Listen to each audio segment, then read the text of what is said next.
One of my favorite images comes out of the Christian East.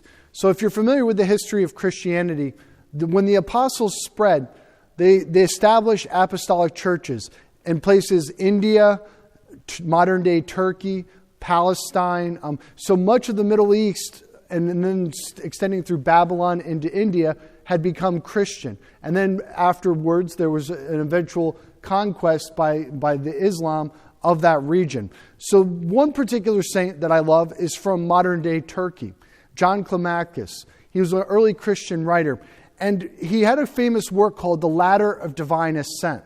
And this image was turned into an icon that's very famous. And it shows a ladder and people climbing the ladder up to God.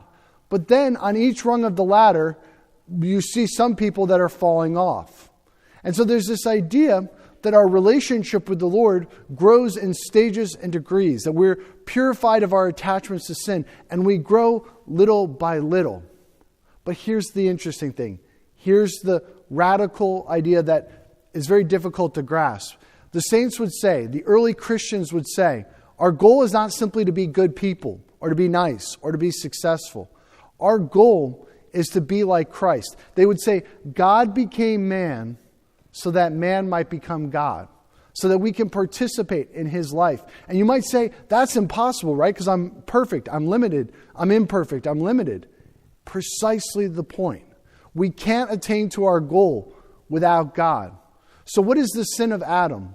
What is the sin that so often plagues the human condition? Is seeking great things without God. That's what we hear in today's gospel. See, one of the biggest challenges to the spiritual life is that folks are going to strive, and maybe they're going to become successful, they're going to become influential, and then they leave aside God.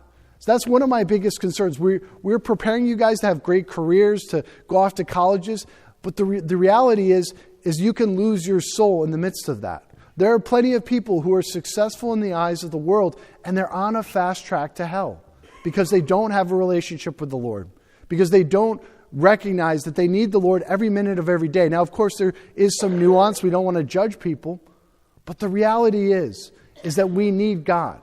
We need His grace to achieve our goals, our ultimate goal, which is to be with Him for all eternity.